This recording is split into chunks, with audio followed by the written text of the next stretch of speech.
ಅದೇ ಮಹಾಭಾರತದಲ್ಲಿ ಹಂತತೆ ವರ್ತಯಿಷ್ಯೇಹಂ ಇತಿಹಾಸಂ ಪುರಾತನಂ ಅಂತ. ಹಂತ ಅಂತ ಮತ್ತೊಂದು ಪ್ರಯೋಗ. ಹಂತ ಅಂದ್ರೆ ಸಂತೋಷ, ಆಶ್ಚರ್ಯ, ಸಿಟ್ಟು ಇದನ್ನೆಲ್ಲ ತೋರಿಸುವಂತ ಮಾತು. ಹಂತ ಮಾಂ ದಿಕ್ ಅಧನ್ಯಂ ಅಂತ ಹೀಗೆ ದುಃಖವನ್ನು, ಧಿಕ್ಕಾರವನ್ನು ತೋರಿಸುವ ಮಾತು. ಪುಸ್ತಕ ಹಂತತೆ ಧಾನಾಕಾಹ ಅಂತ ಹೀಗೆ ತೋರಿಸುವ ಮಾತು. ಇಲ್ಲಿ ಆ ಮಗುವಿಗೆ ಪ್ರೀತಿಯನ್ನು ತೋರಿಸುವ ಮಾತಿದು. ಹೀಗೆ ಪ್ರೀತಿ, ಆಶ್ಚರ್ಯ, ದುಃಖ ಅದನ್ನು ತೋರಿಸುವುದಲ್ಲದೆ ವಾಕ್ಯದ ಆರಂಭವನ್ನು ತೋರಿಸುವಂತ ಮಾತು ಕೂಡ ಆಗ್ತದೆ. It is often used as an inceptive article.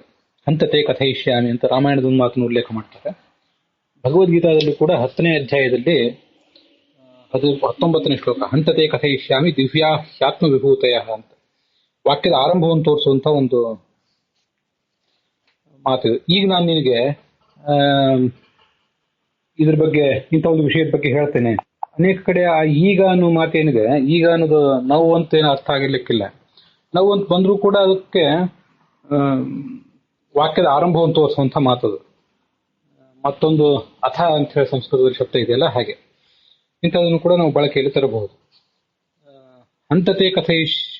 ಹಂತತೆ ವರ್ತಯಿಷ್ಯೇಹಂ ಇತಿಹಾಸಂ ಪುರಾತನ ಮತ್ತು ಮಹಾಭಾರತದಲ್ಲಿ ಬಂದ್ರೆ ಅದು ಪ್ರೀತಿ, ವಾಕ್ಯದ ಆರಂಭ ಎಲ್ಲವನ್ನೂ ತೋರಿಸುವಂತ ಮಾತು ಕೂಡ ಆಗ್ಬಹುದು.